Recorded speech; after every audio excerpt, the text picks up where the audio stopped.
evening. My name is Jennifer Douglas. I bring greetings from the Citizens Conservation Corps of West Virginia and Reaching the Summit Community Service Initiative, which for short is called the initiative. I told Craig earlier we've been traveling past 2 weeks. This is a 9-county region where we're going into 9 counties and having public forums like this. So it's almost getting to the point where you think maybe we've said the same thing or repeated ourselves. You have to forgive us if we repeat things a couple of times. Every county is unique. We're super excited about being here in Monroe County. It's probably the most beautiful county that we've been in. Excited about our champion, Craig, and I'm going to go ahead and introduce him. We have Dave Cox with the Boy Scouts that's here this evening, and then we're going to have a CCC representative talk about the initiative, and then open things up to committee structure, project applications, and just answer any questions that you all may have this evening. So again, thank you, and Craig, welcome. Thank you.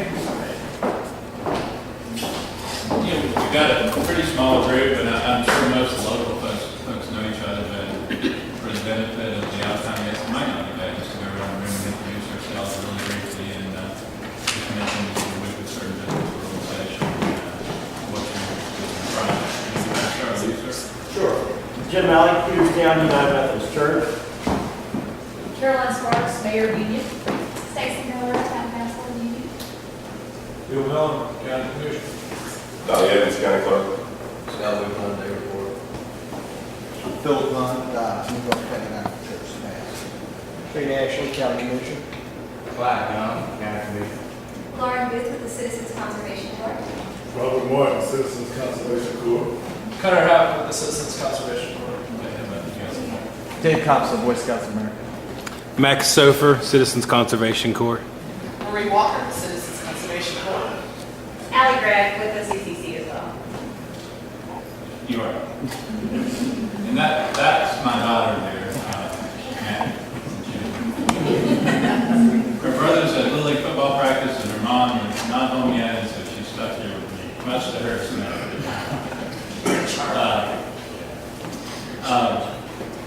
Probably most of you have heard that the National Scout Organization acquired property in New River Gorge in Fayette County. They're building a scout camp there. It's a national camp. I guess it's been in the works for what, maybe a year and a half now. It's been longer than that. We'll go into all of that. What's that? I'll go into all of that. We'll get that covered.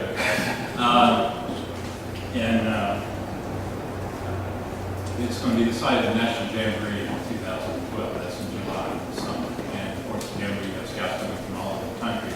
They're anticipating that 40,000 scouts will attend. And for the first time this year, there's a required community service component. So the scouts, most of them will be doing community service based on the number of scouts. We're talking about something like 300,000 hours of community service. That's going to be divided or spread over 9 counties. The counties that were chosen are all part of the Southern West Community Convention and Visitors Bureau organization. So we are one of those counties. And so that's what this is all about tonight. The counties are needing to prepare and sort of figure out how we can best utilize this resource. As I'm introduced, I was named community champion. I appreciate that designation from the county commission and the county clerk. I told a few friends that in a moment of insanity, sort of volunteered that I would do it. And I guess I say that because it seems like everybody's lives are really busy now, and you wonder how you're going to put something else in your day. But I think this is a really exciting project. I think there's a lot of potential to get some big things done here in Monroe County. It's really fun to work with young people who are enthusiastic and energetic, and I think that's probably what we're going to see out of the Scouts. We need to do 2 basic things with this. First, we need to come up with a list of projects, and so that's one thing we're hoping to do. We're going to try to reach out and pull in people. We don't have our committee appointed yet, local committee, but we're going to try to pull in people from all over the county. We'll probably have additional meetings in other locations in the county, and try to get a list of suggested projects that we can use and present. And then the other thing we need to do is prepare, because the scouts are there to provide volunteer labor. But if these projects require supplies or other sorts of funding, we're going to have to, have that on our own. Need supervision, we need to wait up, restrooms for the scouts volunteer, just different sort of pragmatic things that we need to do. And I don't know exactly what number we'll have. I don't know if those 3,000 or $300,000 are divided equally among all 9 counties. That's maybe something we'll find out later tonight. But anyway, it's better. I think there's probably going to be a lot of scouts here. And so we'll need to prepare and figure out how to deal with that. We do need volunteers from the community for these committees. If anybody's here interested tonight, please speak up, talk to some of the commissioners or to Donnie and let us know that you'd like to work with the project. And I know several people do want to be here tonight. I know we don't have, I think maybe the CCC and Scout folks outnumbers just a little bit tonight, but there are a lot of people I've talked to who are interested who just didn't make it tonight, so I think we'll get a good group of people together. The CCC would like to approach this in terms of 5 different committees, so you guys can think about these. The Media and Public Relations Committee, the Youth Council Committee, Fundraising Committee, a Volunteer Committee, and Culture and Education. And I guess that's about all I have to say in the way of an introduction. Does anyone have any questions for me, or more than likely the folks who are going to speak later will be better at answering any questions? Okay, no questions. I'll turn the floor over and see. I guess that's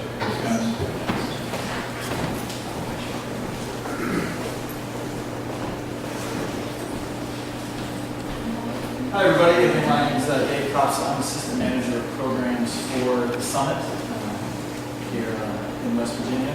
Relocated here from New Mexico a couple months ago, and I'm very excited to be here. It's my first time in Monroe County. I found my way here, and it's a very lovely place. I'm happy to be with you tonight. What this presentation, what we do here in this presentation is kind of give you guys the whole story of the Summit so far. And it starts basically in 2005. The 2005 National Jamboree was held at 48 Hill. We held all of our jamborees from 1981 through 2010 at 48 Hill, a military base that we obviously didn't own. We borrowed for a couple months every 4 years. With the increased usage, increased missions and duties of the military, there's a brief window, a brief time, a terrifying time for the scouts. When the military didn't know they were going to be able to allow us to use 48 details in 2005. It all worked out, but it brought us to realize something we should have realized before, that we should be prepared. It's our motto.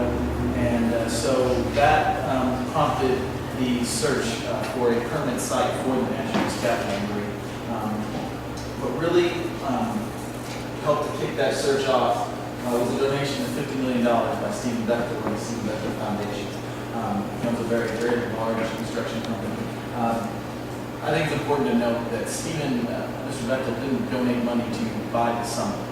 He donated money for the concept of owning the property for the Jamboree. That's how much he believed in it. He didn't know exactly which site was going to be settled on, but he just believed in Boy Scouts owning a piece of property they could call their own for the Jamboree. So I think that's pretty special. $50 million was the largest cash donation to the Boy Scouts in America in 101 years of history. We received submissions, over 80 submissions from 28 states all across the country. A couple of things we were looking for on our site was centrally located to our scouts and to the general population. We wanted 4-lane road access, multiple options for that. We wanted access to world-class outdoor adventure recreational opportunities. We wanted to be in a place that was already known for being in the outdoors and doing exciting things in the outdoors. And we also wanted to have the support of the local government. We didn't want to go somewhere where we weren't wanted and being supported by the government, because so much of what we do is going to depend on that. So, central location. Our site is within a 10-hour drive of 66% of the U.S. population and 33% of the Canadian population. In Boy Scouts of America, that 10 hours is an important number for us. We have a rule, groups can only drive 10 hours in a day, and then have to stop, rest, and go to the next day. So we're well over a one-day drive for over half the population in the U.S. in our scouts. So we think that's very crucial. As far as access, we've got Highway 19, Interstate 64 and 77 right there. So that's pretty key. The other we're bordered on 3 sides by the New River Gorge National River area, known for whitewater rafting, hiking. We've got all the other tourism events going on around, canopy tours, zip line, rock climbing, all sorts of stuff. So on those criteria, you can find a better spot. And as far as support from local government, the governor at the time, Joe Manchin, was in full support of us. The state of West Virginia and the Boy Scouts of America go together like peas and carrots. If you like peas and carrots, that's a good thing. There he is with our volunteer president, Rex Tillerson. He's also the president of a little company, ExxonMobil. So they're here at the groundbreaking of the site back last October. This is the map of the property, 10,600 acres. What this map shows is kind of a complete development plan. Right now, what we're focused on is about 1,300 acres in this area. It's kind of what we refer to as the Jamboree footprint. People ask, are you guys going to be ready? Are you guys going to be done in time for the Jamboree? And we're going to be ready for the Jamboree. We'll have everything we need for 2013, but we won't be completely finished. It's about a 10-year development we have on the site for all the things that are being built and designed there. So we'll have a great time, great facility in 2013. We'll even have more stuff in 2017, and 2019, and 2021 for those jamborees. So right now we're building the Jamboree site. Jamboree is going to point in 40,000 scouts and their adult leaders, as well as somewhere in the neighborhood of 8,000 staff members that are going to be running the Jamboree. So that's almost 50,000 people that are going to be in our little plot of land up in Fayette County. This right here is the Jamboree footprint, pretty much where all current development is being located. I'm going to take on a rolling tour here, so hang on to your hats. We have this area here where you see these kind of little plots, looks like gardens. This is where the scouts are going to be living. This is where their tents will be set up and they'll stay for those 10 days of the Jamboree. The majority of the work since last October, from about October till June, was done in this area here. I don't know if you guys are campers, but I like staying in my tent and not rolling up the side of my tent during the night. So flat spots are kind of important for that process. We graded all this area, all these campsites have around 5% to 4% grade.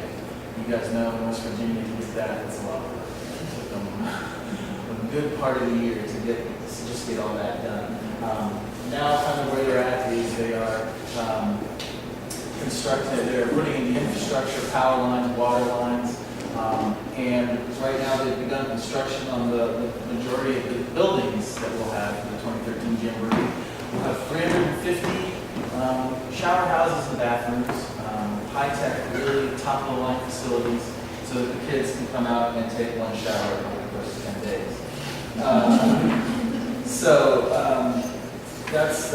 That's the living area. The activity areas we have right here is what the area we call Mayhem Mountain. That's going to be our extreme sports area. It's going to have skateboarding, not mountain biking, but BMX biking, mountain boarding, a lot of cool stuff there. It's designed. This kind of gives you an idea of the level of facility we're trying to build at the summit. It's designed by a company called Spawn Ranch, who designed and built all of the X Games for ESPN for the last 17 years, kind of the highlight of the extreme sports season type thing. So, and all of our action sports consultants built in these areas are kind of on the same level as that. We have our shooting areas here. This is going to be archery area with all sorts of archery, regular target archery. We'll have 3D field archery where the kids will go on a trail and target foam animals. And this will be our firearm shooting sports area. At Fort Hills, a military base, we think you could have lots of cool guns, but you can only have short-range weaponry.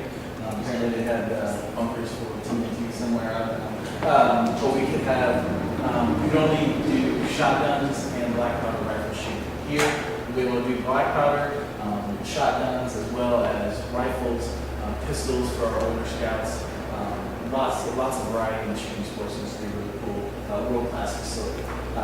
Right here, we have what we're calling Adventure Valley, and I like to say this is kind of all the coolest things at summer camp on steroids. And what you'll have is around 37 miles of mountain bike trail. We have a very large climbing and rappelling facility that will utilize both natural rock as well as constructing rock climbing walls that look just like natural rock to get the amount of use through that we want to be climbing. We'll have challenge course, obstacle course type areas, and kind of two of the highlights of what we're doing is our two big zip lines here, and this zip line here, which this one here is around 4,000 feet long.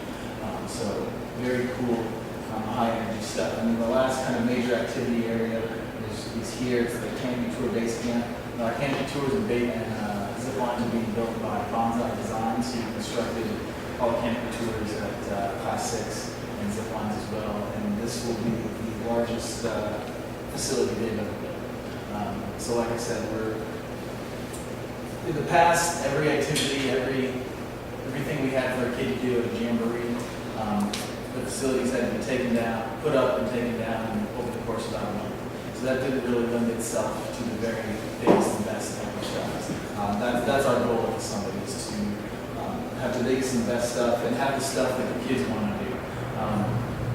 If you know any kids, what they would most like to do is go down this 4,000-foot zip line head first, with their hair on fire, texting their friends, telling everyone how awesome it is. So that's what we're trying to give them, except for the fire part.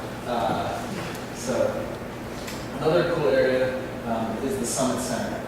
The Summit Center is kind of in the middle of everything. This area during the Jamboree will be open to the public for a day fee, whether you're a scout or not. You can pay a day fee and you can check out all the cool things that will be in this area. We'll have a conservation and nature display area and trail. We'll have our biggest retail operation. We'll have the Scouting Museum and displays. The arena will be here. This arena is going to hold around 80,000 people. We do two big arena shows at the Jamboree. An opening show kicked off on Tuesday morning, and then the big show on Sunday night, which will have fireworks, rock and roll music, all sorts of cool stuff. That's really kind of one of the highlights of the whole Jamboree experience. And one of the coolest element, I think, for the visitors that come for the day is going to be this area here called Action Point. Action Point will have smaller versions of all the activities, all the types of activities I talked about in the base camp area. So they'll have a BMX area, skateboard area, rock climbing area. They'll have a couple of canopy tours here. So if someone comes for the day, they're going to get a taste of what all the kids that are attending the full Jamboree get to do. But the biggest and best stuff during the Jamboree, those 10 days, will be reserved for the kids that have sold popcorn and washed cars and done all that stuff to raise the money to come to the Jamboree. But day visitors will still get to see a really cool example of what they're doing. We even have two smaller zip lines that go right over the day experience. So lots of good stuff. This is kind of an aerial view. Right there is that Action Point area I was talking about. The two lakes are right here, living areas. Another view, this is the staff building, well, staff building. And this is kind of a view west from the eastern side. Highway 19 is over here, Oak Hill, Rangine over there, so that kind of gives you an idea where it is located in Fayette County. This is a demonstration camp we already have set up. One of the biggest important things about the project is the practices used to build it and maintain it, and what we're trying to be is sustainable and green as we possibly can. A lot of flat area with no trees. There used to be trees there, but we cut them all down. but we milled those trees and used the wood to construct the shower houses. So we're trying to be very efficient with the resources we have. The other cool thing about the 2013 Jamboree and us having our own site is what it does for participants. We will be providing the participants with almost all of their true gear, almost everything that they'll need to come to the Jamboree. Tents, cots, cooking pots, shelters, dining flies, all that stuff. All they'll have to bring is a duffel bag that we're going to send them ahead of time. They'll put their clothes in it, they'll bring their mess kit, their personal dishes, water bottles, and a day pack. And that's all they'll have to bring. Everything will be here waiting for them. In the past, the councils, the local scout councils, had to provide all this equipment. The 2010 Jamboree was $800. We raised the price, the Jamboree price. The total price is the Jamboree fee, which in 2010 was $800, plus their transportation and equipment costs, which is determined by each local council depending on their location and how many people they bring. So for 2013, we're cutting pretty much all of that equipment cost out of the council's budget and fees.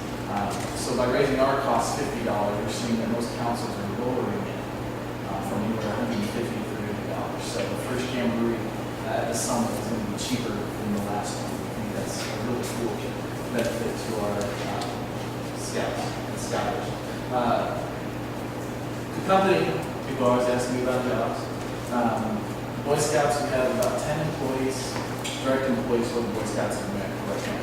The rest of the employees at the summit are workers, subcontractors through the developer we hired, Trinity, which is a large site development company. Our contract stipulates that they hire 80% West Virginia labor. The other 20% is made up of those action sports companies that we bring in to build the BMX and building design at those areas. So for the foreseeable future, most of the job opportunities for the next couple of years are going to be through Trinity and the developer. As the site gets finished and we take over more role of the day-to-day management, more opportunities with the Boy Scouts and Director will open up. So we're trying to be as efficient as we can. All the gravel that we use for the roads, all the areas, we actually got from on the site. We found enough rock deposits that provide that. That's prevented around 26,000 truckloads, about 300,000 tons of rock. And that does not have to go over the West Virginia areas. And it's right there on the site and it saves a lot of gas. There's some more equipment again. We'll show it demo again. Like I said before, we have the best in the business designing this camp. They came together last January for about 2 weeks and lived in a barn and worked with our volunteers from the Boy Scouts and hammered out how this is going to be designed. We had theme park workers that used to work for Disney, mountain bike workers and skateboarders. It was a kooky group from what I'm told. Last summer, 2011, we had 1,200 kids out to Fayette County. They lived at the Glenjane Armory, and they built about 13 miles that mountain bike trail in the New River Gorge. This was not on our site. This wasn't part of the 37 miles that would be on our site. This is trails that's already open to the public, and one of the first, I think, one of the first things we brought scouts here to do is a benefit to the whole community. Funding, we don't start building anything, we don't start building any project until we have it fully funded, whether it's the skate park or whatever. Each part of the project, as it gets funded, that's when it's scheduled for construction. So we're doing very well in that area. Over the last 2 months, we've gone from $100 million to $174 million to currently, with a big help from Jim Justice, $25 million donation. We're now over $250 million and $400 million needed for the first 2 phases of the project. Why we're here tonight is, we talked about it a little before, is the service projects. Community service is always going to be a big part of what the Boy Scouts do. Every rank advancement that a Scout makes from tenderfoot all the way to Eagle involves a certain amount of community service hours. And we talked about how we require it, and really, the Scouts, it's something they love to do. It's in their blood. And here at the Jamboree, what we're doing is now finally giving them an opportunity to do community service while they're coming to the Jamboree. And I think that's going to be very exciting. But we need, the Boy Scouts need, since most of us are new to the area, we need input from the community. We need the community's help and guidance to make sure we find the right projects, that we're doing projects that are going to actually make a difference in your community. Because this is my first time here. I can't tell you where to build a park or plant a tree or something like that. I think this project could be the biggest home run of the whole Jamboree experience. But we've got to do it right, and that means making sure we have the right projects. So that's why getting this community involved on these committees, getting the project application out to various members of the community is so important. We're looking for projects that are sustainable. Kids aren't stupid as they look sometimes. They know when they're doing a project that they could come back a week later and do. I mean, picking garbage up, Scouts are great at that. You're supposed to do it after every camp out. But going along the highway and picking up garbage is not the kind of project we're looking for. They could come back a week later and do that. We're looking for installing dumpsters and trash cans along that area. We're looking for projects that are gonna last. That are gonna be able to bring their kids back to West Virginia and say, hey, when I was 15 years old, I helped make this, or clean this up, or whatever it is. So that's very important. I appreciate you guys coming out today. A couple things. First of all, 2013 National Jamboree will be the first Jamboree where venturers are allowed to participate just like Boy Scout troops. What venturing is it's a program of the Boy Scouts of America designed for high school age youth, and it's co-educational. So there will be both male and female participants at the Jamboree for the first time ever. In the past, the only way a female could participate in the Jamboree was to register as staff. Now they can participate just like the guys. I think that's going to be very cool. I talked about the schedule, a little bit about the schedule. 2013 is our first National Jamboree. 2017 will be the second National Jamboree. In 2019, a very unique, special opportunity will be the 2019 World Jamboree. Will be hosted here in southern West Virginia at the summit. For the first time ever, 3 countries came together, the United States, Canada, and Mexico, and put a proposal together that was approved unanimously to host the World Jamboree here at the site. And so that's going to be very exciting. The whole world is going to come to the area. With these community service projects, the summit's going to have a lot of different programming. Jamboree is our biggest program. We're going to have other summer programs, fall, winter, but by far, Jamboree is the biggest event we'll be hosting. It's our hope that we're able to do these community service projects at all of those Jamborees, whether it be national or the World Jamboree. But this is our first attempt at it, and we think we've got a good plan, so we're going to learn a lot. But our plan is a long-term one, so there's going to be a lot of project ideas that come in, we hope, and if some aren't able to be done in this Jamboree, maybe we can do it in another Jamboree, or maybe another volunteer organization can step up, seeing the ideas that come up with. So these applications, these ideas that you come up with aren't just for this one event. They can give you kind of a roadmap of all sorts of cool things that you can do in your community. So with that, the best place to find information about us is summit.scouting.org. I have all sorts of cards and info to give you all on various websites. That's kind of the hub for everything. And July 15th, 24th, 2013, the National Jamboree. We have a little video here for you.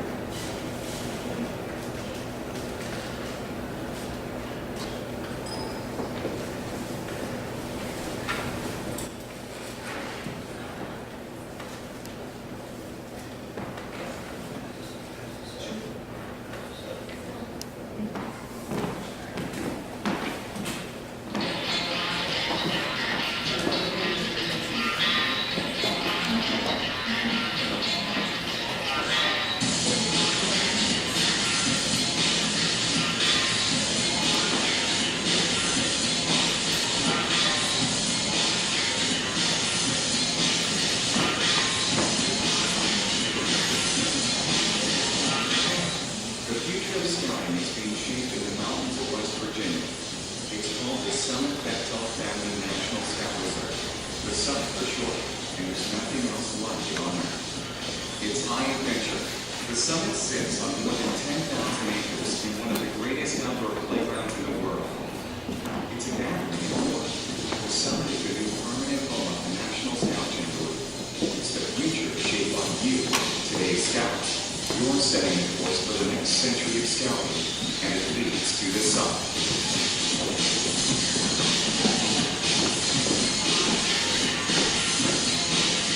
The summit will host the 2013 National Scout Jamboree, and plans for the largest youth gathering in the world couldn't be bigger.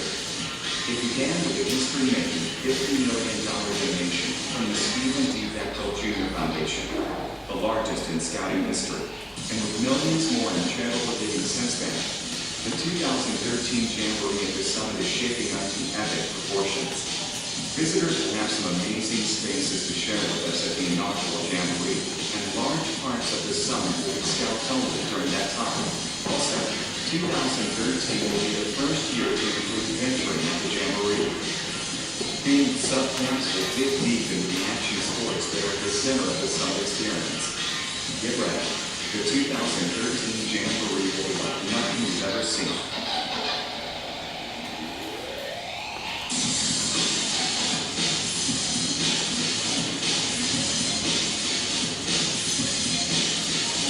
The summit is the Boy Scouts' 4th national high adventure base, and it's going to be intense. The high adventure base at the Summit Bechtel Reserve will be a chance for Scouts to take on a load of outdoor challenges, all in one place. The result is friendship, leadership, and memories that will last a lifetime. The summit is an opportunity for every Scout to come away with unforgettable experiences forged in adventure. The summit puts everything cool about scouting in one place. This setting, this experience, this kind of scouting, it's life-changing.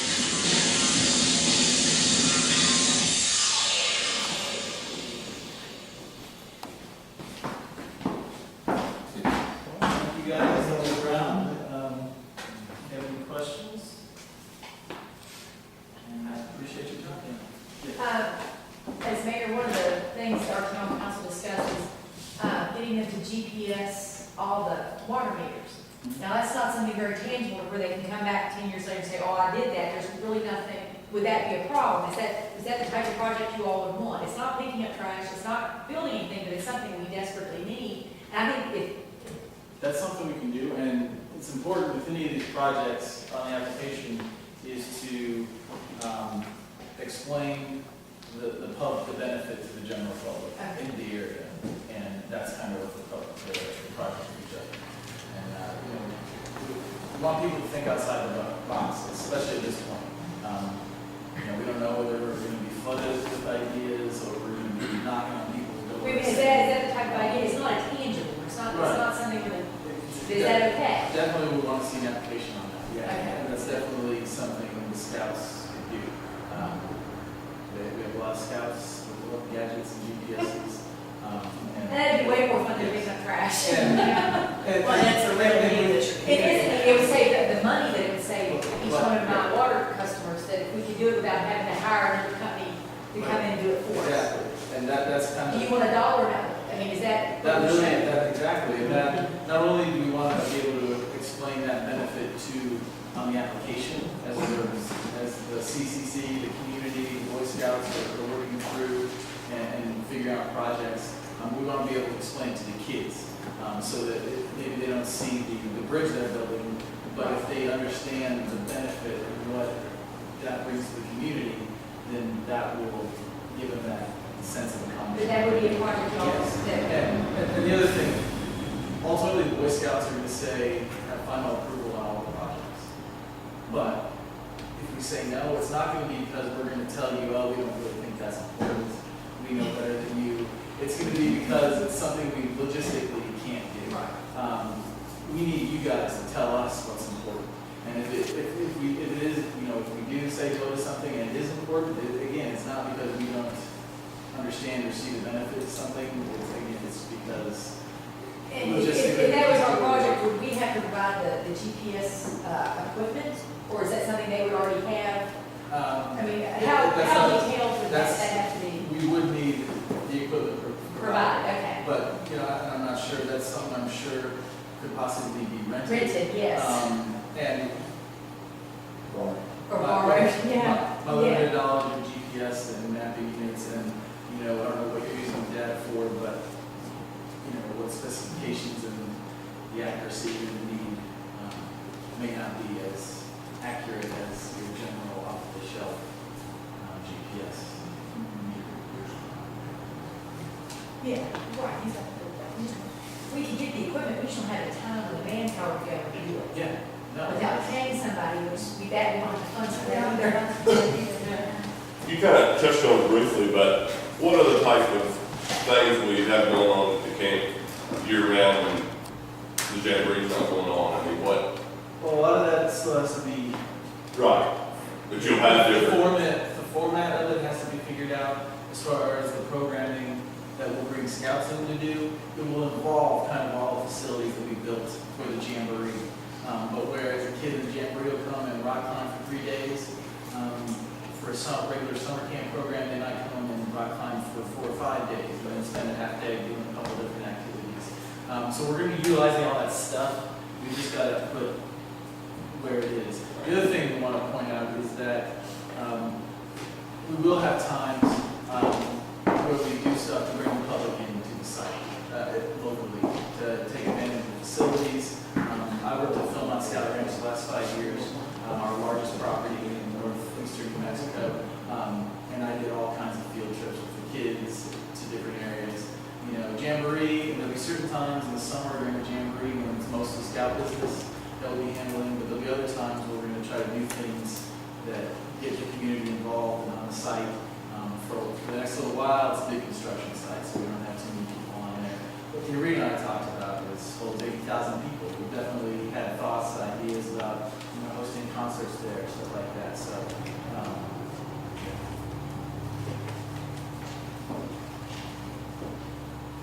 How are the numbers of scouts for the county? Do we know how that's going to be figured out yet? Or?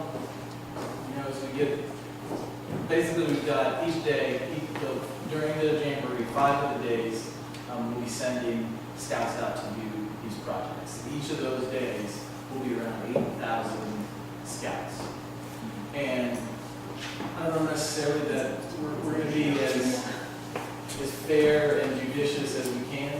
I'm just trying to Yeah. see how many. You know, one of the things we talked about is, you know, we don't want these kids in buses for 6 hours. Right. You know, we want them out doing stuff. So what we say in the application is roughly a 60-minute drive, but projects within a 90 or so minute drive would be considered. So if you're in that range, which this county probably has some of those areas, those projects is going to be really important to explain the benefit and paint a picture of why this project would be a home run in the area. And, you know, we've talked, you know, maybe there's some really great projects that come out that are just too far away for us to do. It doesn't mean they don't ever get done. They may just get organized for another volunteer organization to do it, stuff like that. So, you know, no idea is going to be thrown away. That makes sense. Thank you very much. We all bus them here, we need to maybe have a campground here, and if we have a campground here, we don't need to bus them. We'll be transporting the kids. They will come with their lunch for the day, so you don't have to worry about food. When they get on the site, there needs to be somewhere relatively convenient. They can use a restroom, and then there needs to be potable drinking water for them to have. The projects will send groups out in increments of 40. 36 scouts and 41 actually. 36 scouts, there are 4 adult leaders, and a jamboree staff member that's going to be roughly college age. And so we need project supervision. We don't need babysitters. They'll have their advisors and their standard adult leadership. We need people that can tell them what needs to be painted and what color and where to dig the trench. How do you send them out with 40? Does that mean there'll just be 40 here, or there'll be several You groups? know, 40 per project. We're not going to send less than 40 less than one jamboree troop to a project. So if you have one project way far out, that means 5 So there people. could be 2 groups or something. That's, yeah, and like I said, if it's a really big project, we can do 2 groups of 40, or we could do it, you know, on multiple days. You know, day 1 and day 2 would be 2 different groups, but we have options. We can do some pretty big stuff. What we can't do, unfortunately, is isolated, really tiny projects, if that makes sense.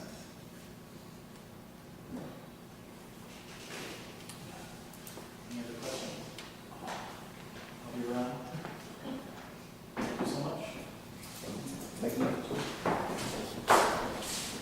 So Cutter's going to talk a little bit about who CCC is and where we came from and just who we are. I may have neglected to say this in the beginning, but the Citizens Conservation Corps, we've been tasked out to be the clearinghouse and coordinators for this initiative for the Boy Scouts.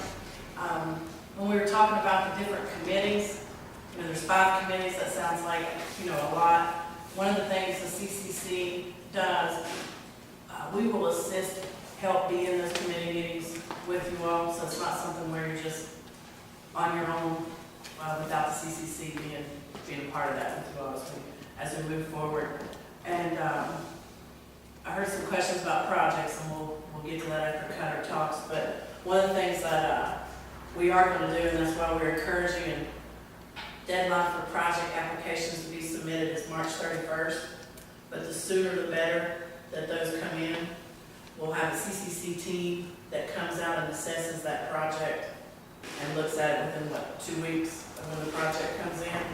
So that's when we'll start getting into a lot of those logistics, and like when the mayor asked, you know, some of those questions, and then we'll start working with particular committees to kind of assess and determine what that project might need. And to strengthen, to do a proposal. Right. So if the proposal needs strengthened, or and even some of those questions about, you know, logistics and number of scouts.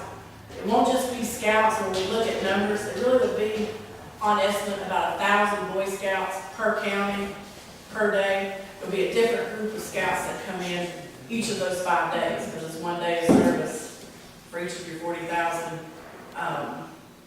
Boy Scouts. But we're also going to be bringing in volunteers from across the country, and of course we're going to need volunteers within each of your counties as well. So we're going to have NCCC, Habitat for Humanity, our Corps. There's other corps like ours around the country that does construction, demolition, trails, specific type trade work. So some of these faraway places that maybe Dave was mentioning that are little tiny projects, we may have volunteers that come in and tend to those projects that the scouts can't get to them. So don't let the sky be the limit and not recommend or submit a project for fear that it may not be able to get done, because we'll work with you and see if we can find a way. Okay, Cutter, come on. Thank you, Jennifer. First, I just wanted to recognize the huge commitment that the Boy Scouts of America are bringing to West Virginia and the day of service. So I just wanted to give Dave Cox a hand.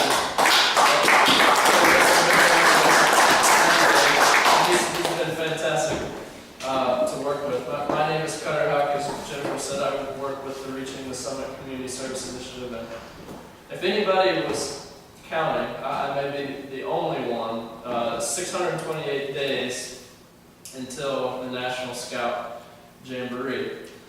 So in one way that sounds like a lot of days, but at the same time, when you think about the enormity of this project, we need to hit the ground running, and that's why we're excited to be here.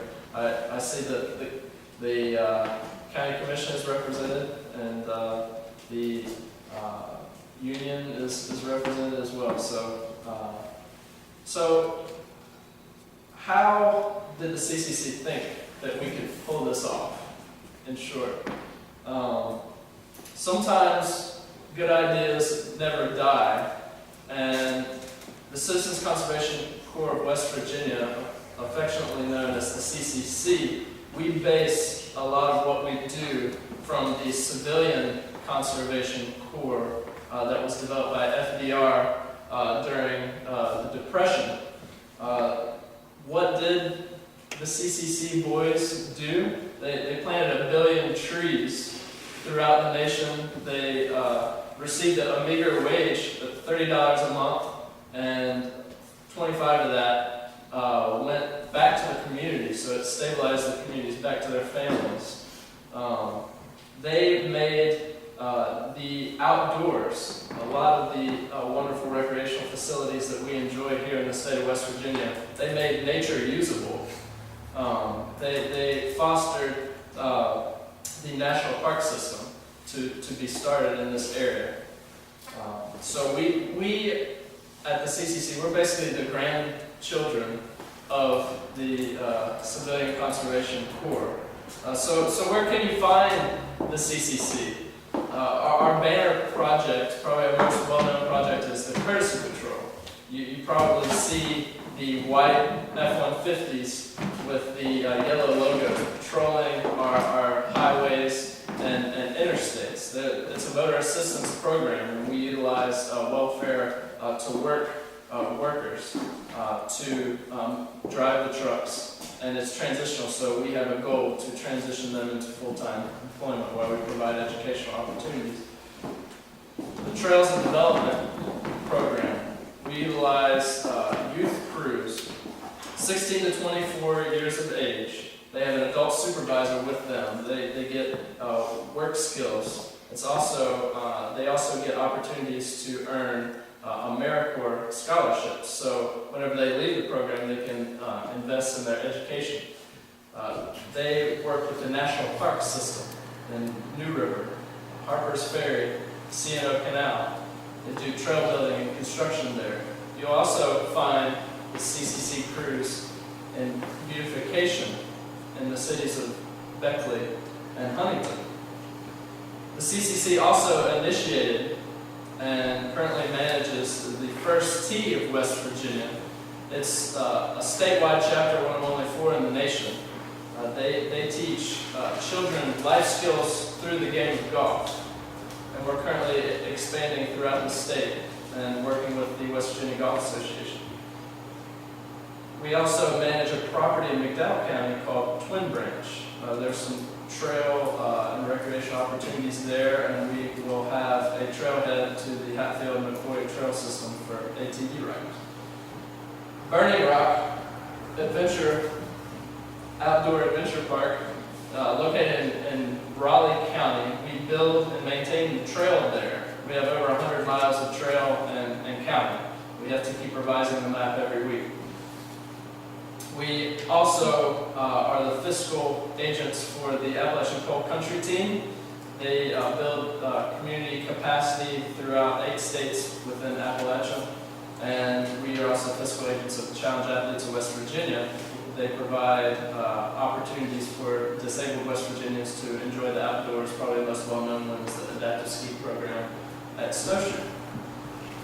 So what the CCC does, we have general contractors, and we are project managers. So as Jennifer alluded to, we are here to assist you. We're not here to tell you what to do. We're here to help you along the process. And as we'll talk more, you can contact me anytime with any questions that you may have.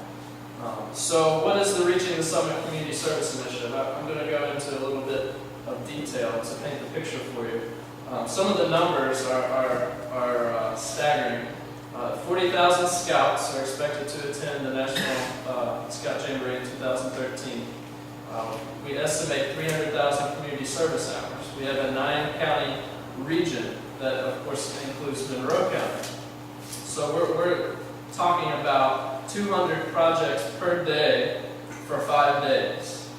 But again, we ask that we get your ideas because you know your county better than anyone else. The champion, Craig Moeller, we thank you for participating, and we will be working very closely with you. That's one of our first steps within the county process. Also, the committees are going to be an important part to address all the working parts to this process. Media public relations, they're going to raise the public awareness and promote the project application.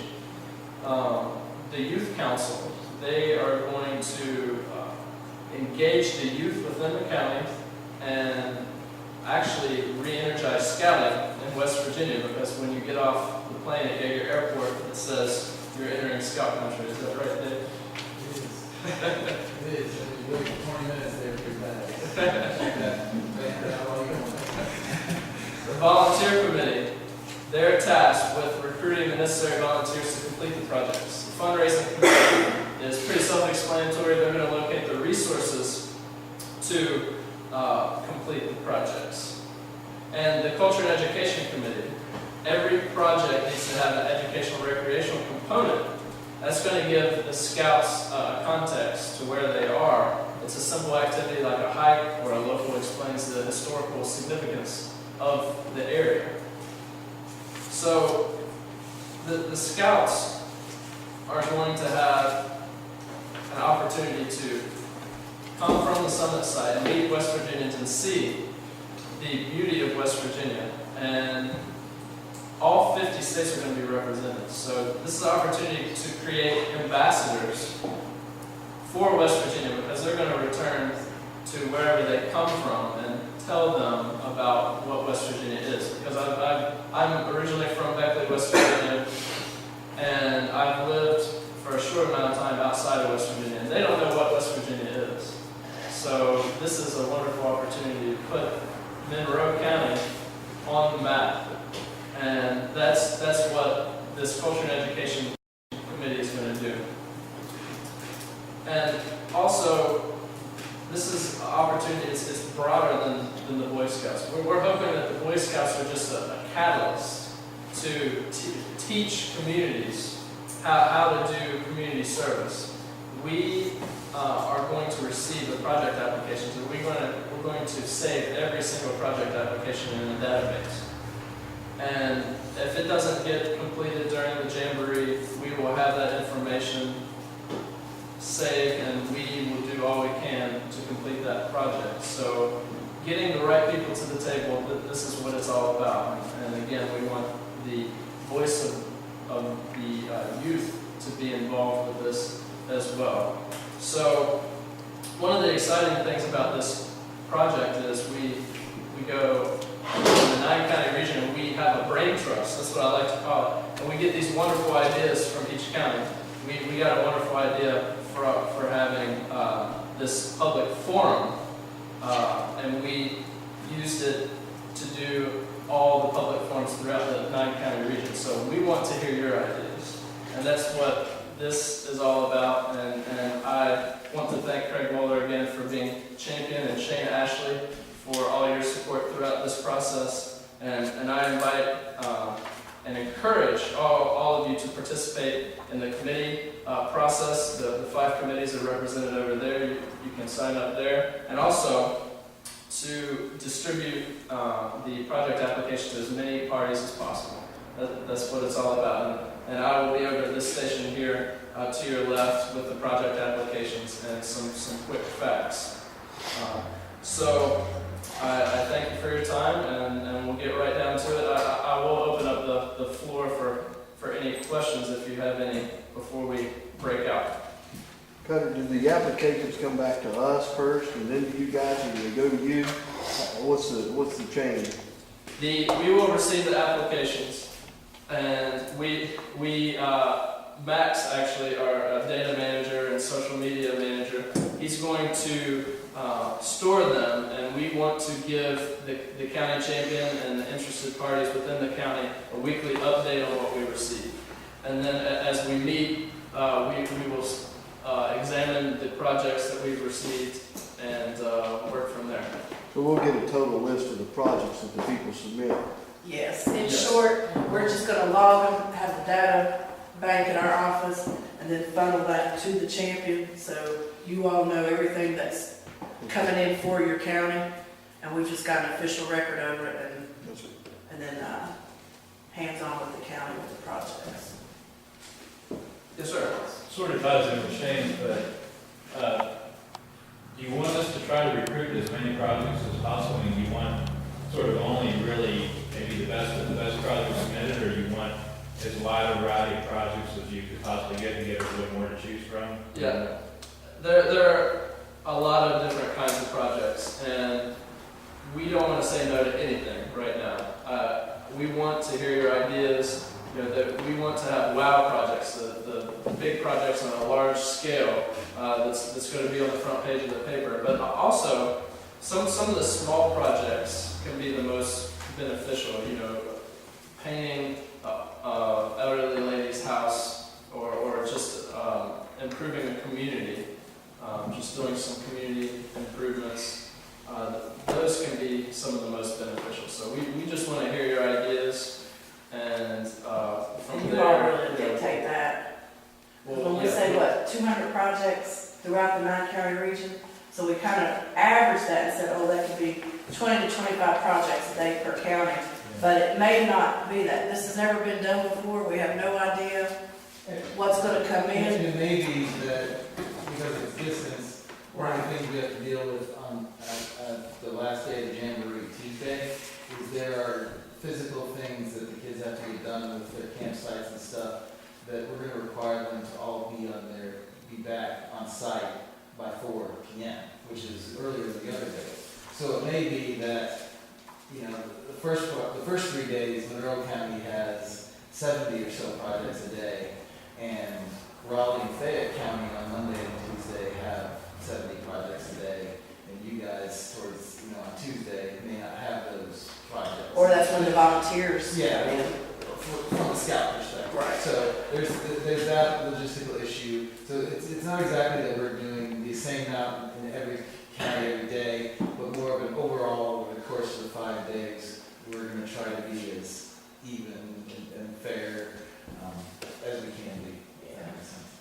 But on the other side, this is an opportunity to do a county-wide assessment.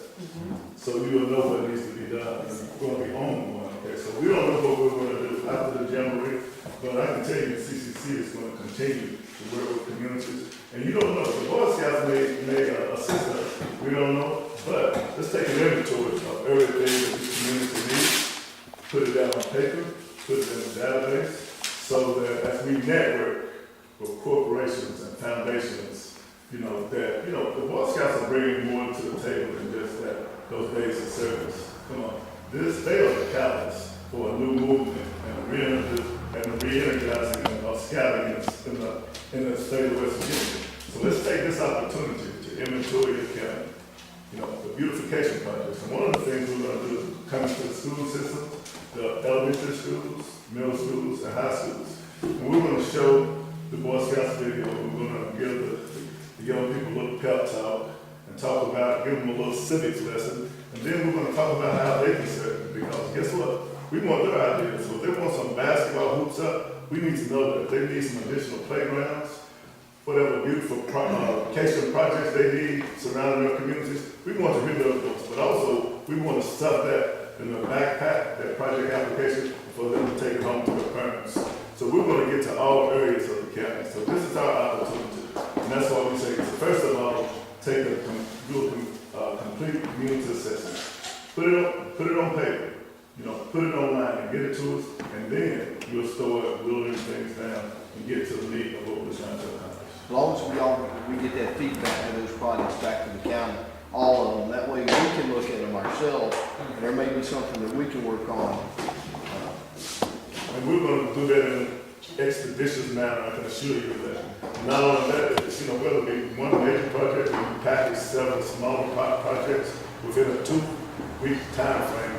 We will bring a group of individuals to come down and to facilitate and to help you strengthen the project.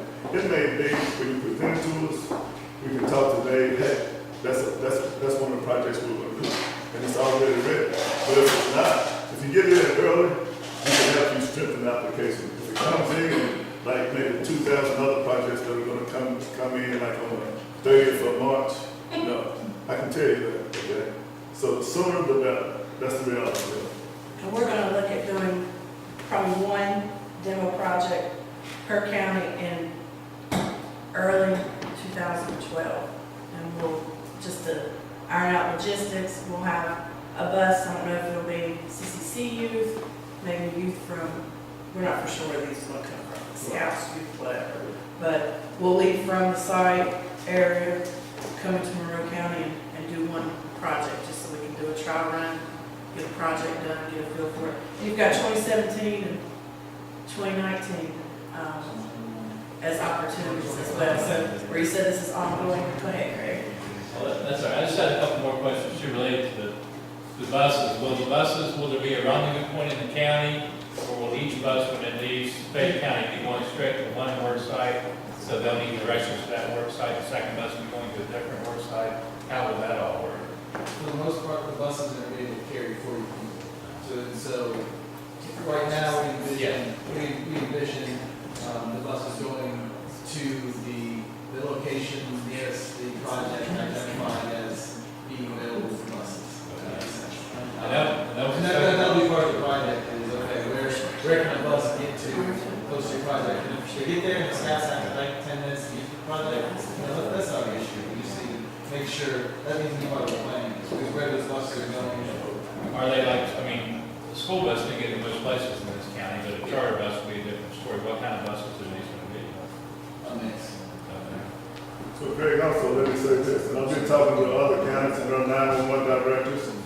We're going to ask the county commission to help us out with this, but we want to talk to the 911 directors and the police departments. We would like to see where the buses that are coming into Monroe County, when they pull off of Interstate 64, we like to have an escort. We like to have at least one a state trooper or county police that's going to clear the highway, and then the second police escort actually lead the buses. So we'll probably bring all the buses in at the same time, but it'd be more, it would be better to have a direct shot into the county, especially coming to Monroe and McDowell counties. We need those police escorts. So I want you guys to start thinking about that. For 5 days, we're going to need you to help us get those buses in here in a timely manner. Okay? So you're gonna get busing from Fayette, We're going to bus from Fayette County. 40 minutes. So, well, whatever time it takes, we're going to do some dry runs. Part of that dry run is going to be to have that police escorts to help us get them into the county. And not only that, if we can get in here in like 65 minutes, maybe we can get a little deeper into the project sites, a little deeper into the county, but we know that we can. So we don't know right now because we haven't done any dry runs, but I know that from our office, it probably takes me about coming through traffic about 70 minutes. And That's you're what not makes it slow. 44. And you're not slow. No, but so we'll see. But I do know that when the bus gets off of 64, we need escorts. And it'll actually depend on the projects too. Now, we have projects in the western part of the So county, we're coming all the way off down 77 Yes, to we're the, Like through our strip. and 64 for the ones that this way. So you've got 2 lanes. Is this something that is new that Boy Scouts are doing, is this something they've been doing? Service projects? I mean, like 40,000 people. The jamboree, this volume, yeah, it's new to us. It This is is? our first time. That's why we're really glad we have the CCC helping us. But this is the first time we're doing this. This is the first time we're doing anything at the summit. Yeah. And so we're gonna do our best. So I mean, nationwide, this is a new thing. Nationwide, we've had some, the Order of the Arrow have done some large scale service projects, but not this large. And then most of the time they have been living at the site they're going to work on. So we had a couple thousand, but they were camped out right by the site. So that's a little different management. Oh, So this is new and different to us. And 245 buses, they got to get those. Yeah. See, once they get off the buses, it's up for you guys here and the CCC to be ready for them. But they and his crew, the BSA, they have to get them on the buses and get them to us. So we got to expedite that process. As far as project stuff, I mean, this may be redundant, but, and I guess it'd be up to the county to do this, whatever, but as far as equipment, I mean, if there's any project that requires equipment, I mean, is that, just to provide all that, get it there? I mean, do they ever do anything that, of course, y'all would know? Well, we're going to be working with Army Corps engineers, we're going to be working with the National Guard, we'll be working with the CCC. They'll have equipment. Yeah, no, we're going to figure out a way. It's going to be project driven. We don't know until you guys tell us. So, we love this project. So from the time that you guys select those projects, okay, this is how we put it together. We need these resources. We need to lay some water lines. Okay, we're going to need some backhoes. We're going to need some excavators. So it's going to be pre-planned. so that when they get off, you know, volunteers or whoever operates that heavy equipment is gonna be there, ready for them, and the supervision and everything. So it's gonna be project planning. The scouts aren't gonna come on the bus with the tools. Sure. They'll have the appropriate Be waiting clothes, for 'em. long pants, hiking boots, but they'll not be bringing shovels. The amount of different projects, there's no way we could provide all the variety of tools that's needed. And so that, like Robert said, it's gonna be a project that that's part of the whole evaluation process. You know, some groups are gonna have the tools to do it, and they need the manpower, some groups are gonna need the manpower and the tools. And that's what this whole committee structure, CCC, that's what's all being put together to help answer all those questions. Yeah, I knew they wouldn't be probably proud, but I just didn't know how big y'all would go with this. Because I know it's new. Yeah, it's service work, definitely not even larger service projects, but this format, this size, it is new to us, and we're gonna figure things out. Sometimes we'll figure them out ahead of time, and sometimes we'll figure them out on July 16th. So it's gonna be a process, and we hope. I think we're in good shape though. We're setting up a good plan that we're gonna get a lot done in 2013, and we can use this format going forward in the next jamborees and refine, improve, and get better. Now, do the scouts have to pay for this themselves to come into this camp? To the jamboree, yes. It is $850 is the jamboree fee, plus their transportation costs, which will depend on each.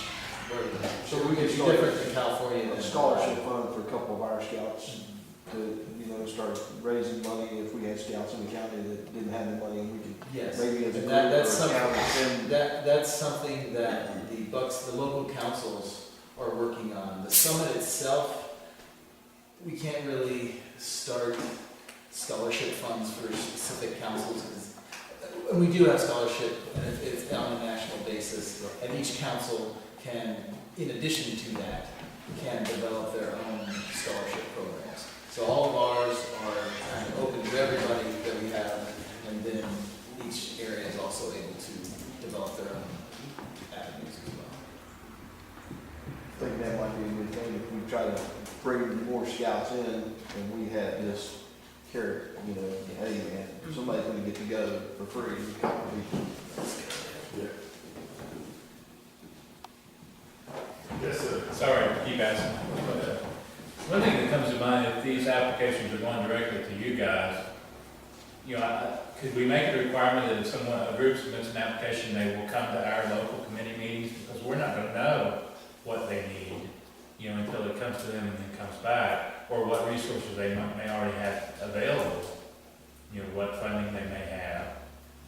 We'll have to have some communication. Yeah, we got, I think the As soon people as we submit an receive, application. we're not gonna hold on to it. Right. As soon as we get it, we're entering and you're gonna be getting it. So it's, So I think there's not gonna be any, It's gonna be an immediate turnaround. right. Right, okay. We're not holding on to it. Okay. Part of it is wanting to produce and print one application and not have 9 different applications with 9 different submission points. So this allows one document, Central. it goes to everybody, and you know, as soon as possible, we get it turned around and get champion. And the champion's gonna be heavily involved in that.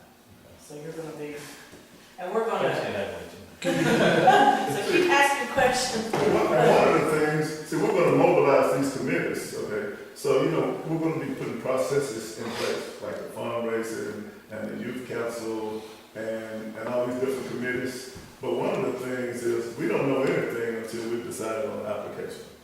So, but we need to start putting the process, mobilizing, so that, hey, we're gonna attract this foundation, these companies, these corporations, in order to give us, we're gonna go to the governor, we're gonna go to our senators, to our legislators, to give us little pockets of money here and there. But the bottom line is, on March the 31st, the committees are gonna mobilize, but after March the 31st, as quickly as possible, we're gonna let you know which projects that are designated for your county. Then guess what? Then the communication, you know, you're already mobilized, so you got a system in place. But one of the things we're all going to do, and I think that you'll agree, we're going to know when it's a home run, and we're going to let you know so that you can already And get in. correct me if I'm wrong, but the county champions, when we sit down and start the decision, they'll be all involved in that evaluation process as well. So it's not gonna be us in the room picking these and then handing them to the counties. The champions, their committee, that's all part of the process. So they'll know what's going on. And then there's gonna be, a 9-county champion meeting or meetings. But one of the things that we're talking about doing with some of these larger foundations, Walmart, Canada, Lowe's, Home Depot. yeah, so that's gonna be, all 9 counties, all 9 champions meeting together. One application and funding coming in that's gonna serve all 9 counties. So there's gonna be some things that work best in numbers, to bring things in for the project. Are these applications pretty easily filled out? Do we need to have meetings where we have project meeting, application filled out meetings in different ends of the county? Do we need to do that, or can one person sit down and take care of that application? There's some detail. Probably whoever the stakeholder, whatever organization is the one proposing the project, they probably want to sit around with their important decision makers and work through the process and make sure they have the answered correctly. They probably don't want to have one lone wolf out of the organization X saying, "Oh, I'm put this in," and then we go to the president of organization X and he's like, "Oh, that's not what we want." So within the project stakeholder, whoever that organization, and sometimes it's going to be an individual, that's fine, but the application will probably benefit from whoever the people are wanting that project to. And that'll just help along the way, so when we look at it and make an assessment, we've got a group that's going to be reviewing and coming back out, and if you submit an application and there's follow-up questions that aren't clear, they'll be coming and asking follow-up questions. What you said, strengthening the application. The applicant could be an individual or an organization. It could be, yeah. A kid, like I said, a kid, and they have some basketball goals and some fences around the playground, and we talk to them and it's sustainable. If it just comes in like that, like I said, we'll come to the county, and then you're gonna have to have a work group that's gonna work with us to strengthen those applications. If a kid or individual puts together, it's like, "Oh, this is a great park, we need to build a basketball hoop," we're gonna go to whoever has authority over that park and say, "We got this application in, is this something your organization can support?" All that kind of stuff. So how do we drive this process so we get the applications? And if they're like me, I'm pretty tough to get motivated. So, get the application in their hand, get it filled out, and get it back. Those are the things that concern me. What needs to happen is, we need to go out of this meeting, members need to go out of this meeting, and you need to take these applications, the links online. And you can submit them online too. To your churches, to your businesses, to the organizations you're part of, to individuals who have, they're sitting around the coffee table saying, "Man, it'd be great if we had this there." And you're like, "All right, it's time to put up or shut up." And we're going to talk to you, your line is there. Yeah. This is not a fixed line to the county, we're going to continue this.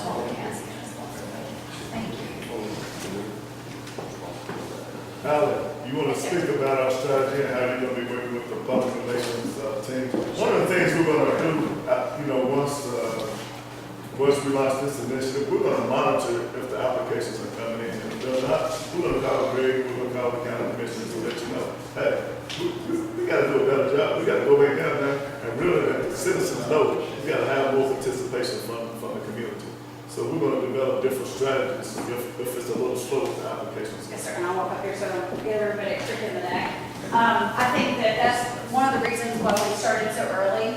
When you start talking about 2013, it's very easy to say, "Oh, well, we'll get to it. But we have broken it down from a communication strategy perspective in phases. So this is phase 1, and phase 1 is we're at your chamber meetings, we're at your Rotary meetings, we're doing information sessions in every community, and we're reaching out that way to get these applications in, and it'll come in waves. We have the past month met in every one of the 9 counties, some of them twice, to communicate the options about the application.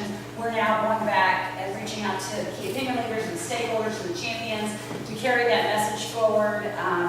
And And then you'll see us again, January, February, as we get closer to that deadline, we'll ramp up. You'll see us all over the Monroe Watchman every week, telling people about it, talking about it. We're going to be having guest editorials in newspapers. We're going to be working with the radio stations to talk about it and get the message out, because this 6-month window that we've been working on this is our opportunity to get people involved and get them excited. Because once March 31st passes, it becomes a CCC BSA champion thing. You had your chance to nominate. So we want people to go and be excited about the opportunity and nominate that. One of the things that we are going to be doing in the next couple of weeks is communicating to each of the counties the types of projects that are examples. For example, we were in Wyoming County the other night. They're all over the idea of trails and connecting their trails programs to connect their county, and they talked about that throughout the meeting. We were in Greenbrier County last night in Lewisburg, and over in Raynell, they got their trail finish, and there's about a 5-mile stretch. That was on their radar.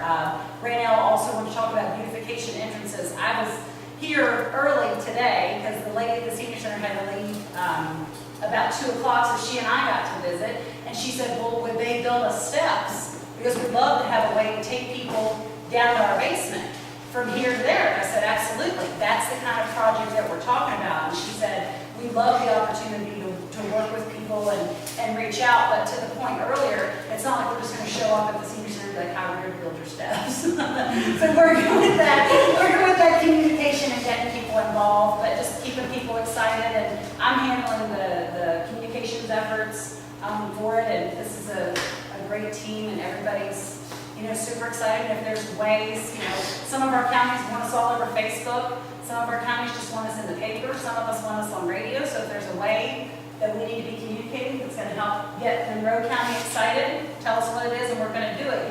One of the things Craig mentioned is we need to get over Peterstown and have a meeting over there and pull in those folks. We're going to be in Mercer County next week. We're going to be in McDowell County next week as well. So if we need to be having multiple meetings, if we need to be doing outreach, you tell us what you want, and we're going to make it happen. So I guess it's like, our advertising is the people bringing the breakdown, either like the commercial private sector and the community governmental projects, so cover all of them, yes. Absolutely. And every one of them. We've been to every county commission, going to all the civic groups that needs to reach out to the community and just keep talking to them. How do things balance out with public versus private projects? Can someone submit an application saying, like, have my house painted? How do we? That's not what we're looking for. That's not to say that a project on private land can be done. You would just have to clearly benefit how that project on a private landowner's area is going to benefit the larger public around it. I can see watershed issues. Someone could overland that there's an issue of erosion going into a creek bed that affects everybody. The work is being done on some private land, but it's not to increase his real estate value. It's a need that the public has, and the work has to be done on, Jim Thomas's land. Private land is not a barrier to it. It just has to have a very clearly defined general public benefit. So that could get to be abused and all.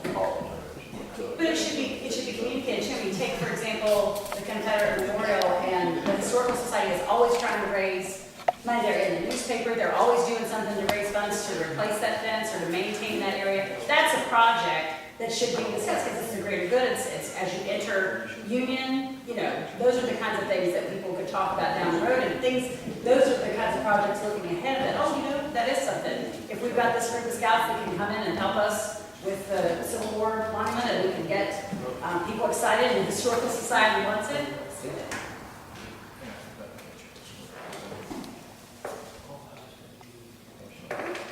We have sign-ups over here if anybody's interested in the committees, and then all the applications and fact sheets are there, and please eat this food. Is that brochure,